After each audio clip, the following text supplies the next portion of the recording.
তোমার এলমে যদি জানা থাকে না এগুলো ঠিক হবে না, এদের আন্ধা বাচ্চা পর্যন্ত ধ্বংস করে দাও। একেবারে যদি আবু জাহেলের মতো অন্তর হয়ে যায়, আল্লাহ তাদের তুলে নাও। এখানে শ্রদ্ধাভাজন বড় ভাই, আপনাদের এলাকার সন্তান জনাব আল আমিন হায়াতে তাজ্জেবা সিহাতে কুল্লিয়া কামনা করছি। তার আমন্ত্রণে সেই কুষ্টিয়া থেকে কুমিল্লার মাটি পর্যন্ত কোরআনে কারিমের দাওয়াত নিয়ে মিশন নিয়ে এসেছিলাম।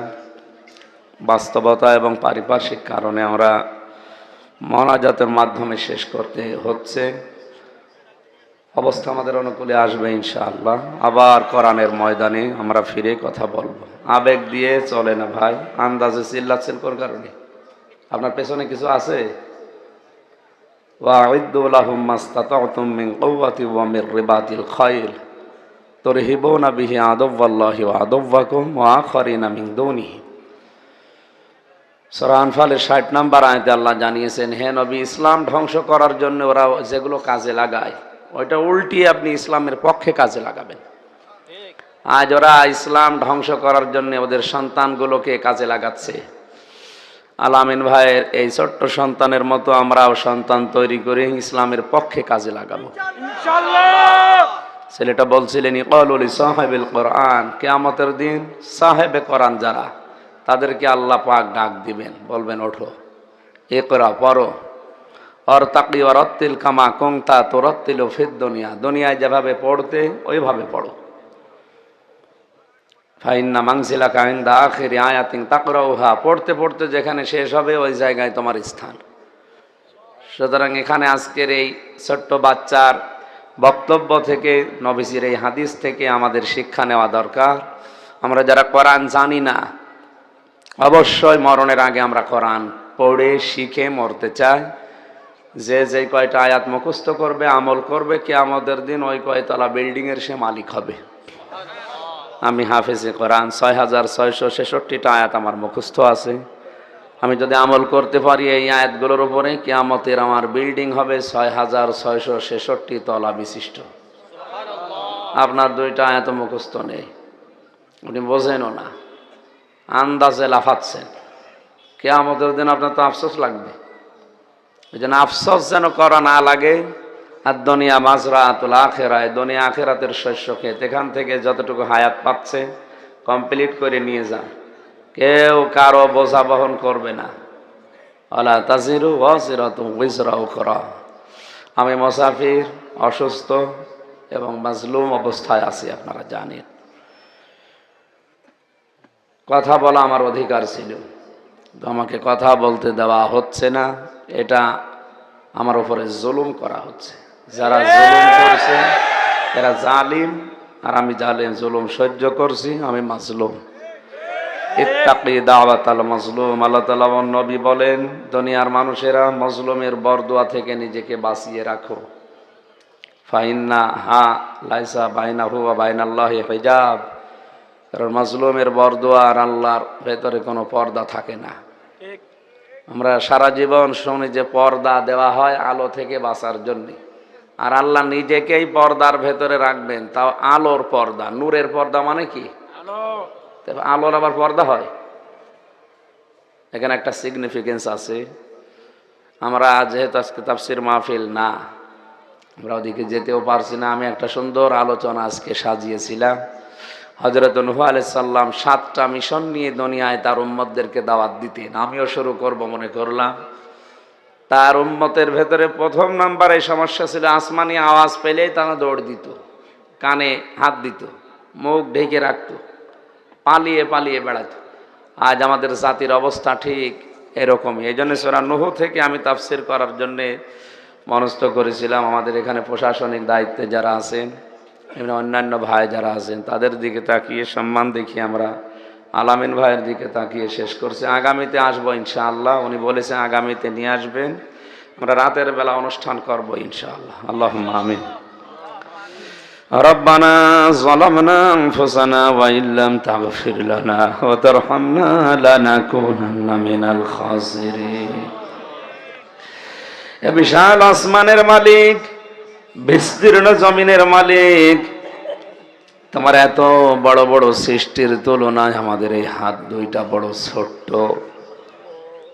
এই ছোট ছোট দুটি হাত কোরআন শুনতে এসে কুমিল্লার এই ময়দানে আমরা তুলে ধরেছি। জীবনে কিছু যদি তোমার ভালো না লাগে, আজকের এই দৃশ্যের দিকে তাকিয়ে মাফ করে দাও।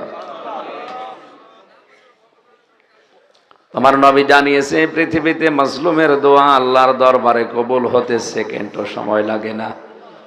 বরদোয়া করি না, হয়তো যারা বাধা দিয়েছে, না বুঝে বাধা দিয়েছে, তাদের হেদায়েত নসিব করো। তোমার একেবারে যদি আবু জাহেলের মতো অন্তর হয়ে যায়, আল্লাহ তাদের তুলে নাও। এই ক্যান্সার গুলো থেকে তুমি বাংলাদেশের মুসলমানদেরকে বাঁচাও। যে মানুষগুলো সজ্ঞানে স্বেচ্ছায় কোরআনের এই অনুষ্ঠান বন্ধ করে দেয়, আল্লাহ ওদের কপালে আমরা জানি হেদায়েত নেই। আবু জাহেলকে তুমি হেদায়েত দাও নিও, কোরআনের বিপক্ষে ছিল এই কারণে। আজও যারা বুঝে না বুঝে অবস্থায় আছে, আল্লাহ তোমার কাছে মুসাফির অবস্থায় বলছি, মাজলুম অবস্থায় বলছি, অসুস্থ অবস্থায় বলছি, তুমি তাদের মাফ করো, ক্ষমা করো, হেদায়েত দাও।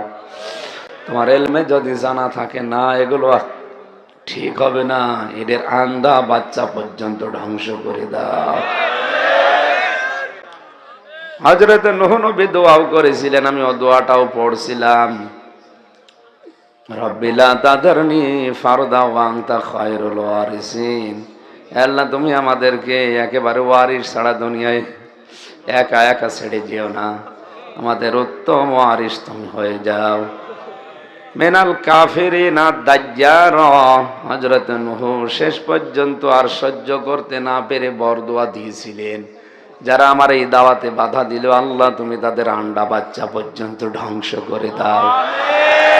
হযরত নূহ নবীর ওই দোয়াটা আমিও করছি। আল্লাহ এত কষ্ট করে সেই কুষ্টিয়া থেকে পর্যন্ত প্রায় 350 কিলোমিটার পথ আমি অতিক্রম করে এসেছি।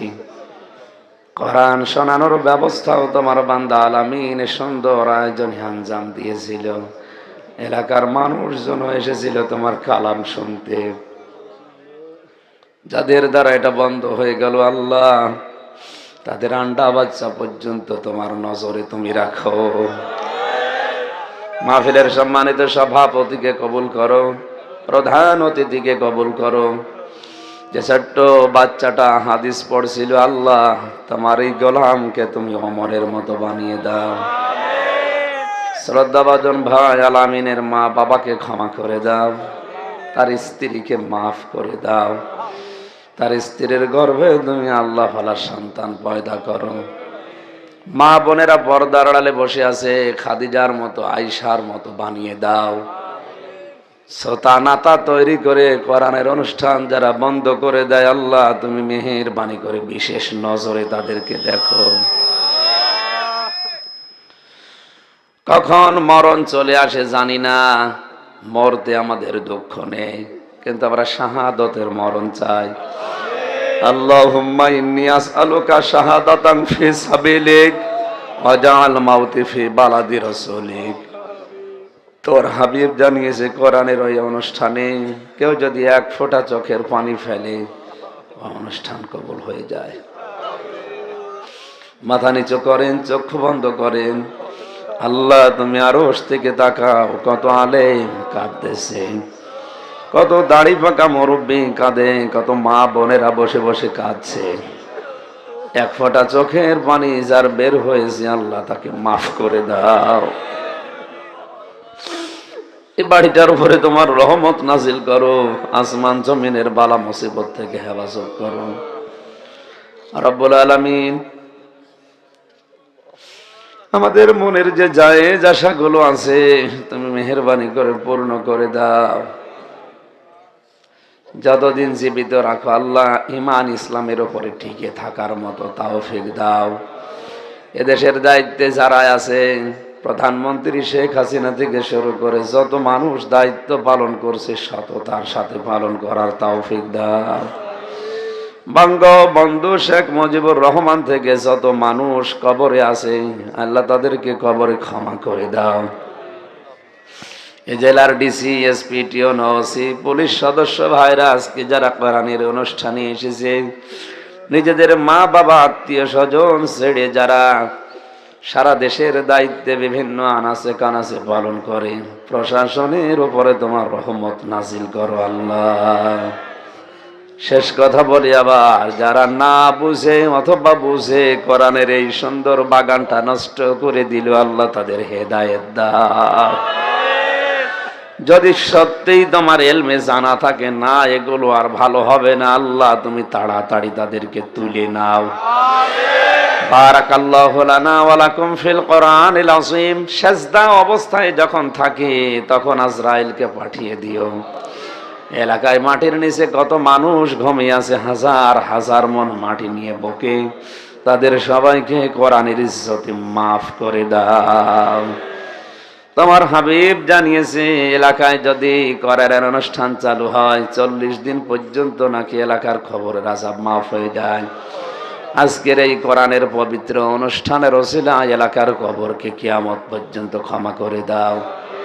মাহফিলের প্রধান অতিথি হাজার হাজার আলেমের উস্তাদ, শ্রদ্ধাভাজন ব্যক্তিত্ব, আল্লাহ আলেমদের মাথার মুকুট আল্লামা সাইয়্যিদ কামাল উদ্দিন জাফরি, তাকে সুস্থতা দান করুন। সিয়াতে কুল্লিয়া আল্লাহ তিনি অসুস্থ আছে দেখলাম, মেহেরবানি করে শেফায়ে কামিলা আজিলা নসিব করে দাও। যত আলেম মজলুম অবস্থায় আছে তাদেরকে তুমি মেহেরবানি করে ময়দানে নিয়ে এসে দাও। আগামীতে এই অনুষ্ঠানটা কোরআনের প্রচারের জন্য, প্রকাশের জন্য আরো বিশাল আকারে কবুল করো। এই বিশ্বাস নিয়ে আমরা হাত নামাচ্ছি, আমরা যা বলেছি তুমি শুনেছ এবং দয়া করে কবুল করেছো।